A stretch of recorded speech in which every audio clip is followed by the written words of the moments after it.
தற்போது கிடைத்துள்ள முக்கிய செய்தி, கல்குவாரி விபத்தில் உயிரிழந்தவர்களின் உடல்களை மீட்க தேசிய பேரிடர் மீட்புப் படை வீரர்கள் வருகை புரிந்திருக்கிறார்கள்.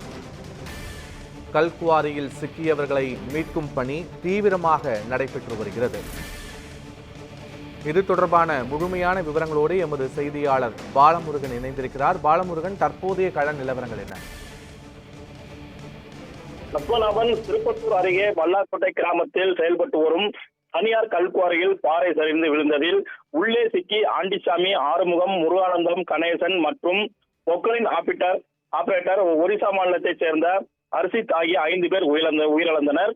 மைக்கேல் என்பவர் மட்டும் படுகாயங்களுடன் மருத்துவமனையில் சிகிச்சை பெற்று வரும் நிலையில் உயிரிழந்த 4 பேரின் உடல்கள் மீட்கப்பட்டு பிரேத பரிசோதனை முடிந்து நேற்று உறவினர்களிடம் ஒப்படைக்கப்பட்டது.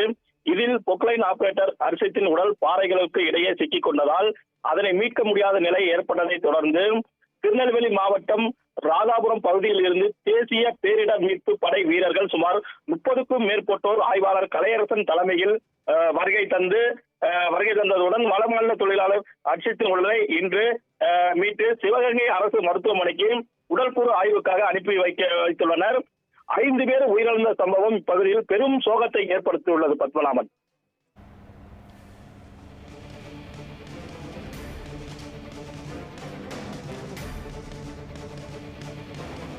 பாலமுருகன், தற்போது மீட்பு படையினர் அங்கு வந்திருக்கும் நிலையில் எத்தனை மணி நேரமாகும் முழுமையான மீட்பு பணிகள் முடிய?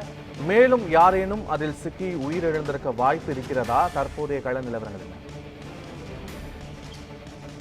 நேற்று அந்த பாறையில் கூலி தொழிலாளர்கள் வேலை செய்ததாக கூறப்பட்டது. இதில் 5 பேர் பாறைகளுக்குள் சிக்கி உயிரிழந்த நிலையில் ஒருவர் மட்டும் உயிருடன் மீட்கப்பட்டு தற்போது தனியார் மருத்துவமனையில் சிகிச்சை பெற்று வருகிறார்.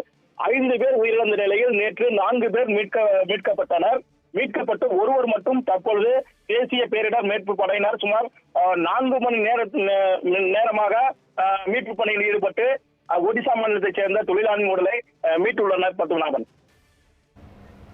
விவரங்களுக்கு நன்றி பாலமுருகன்.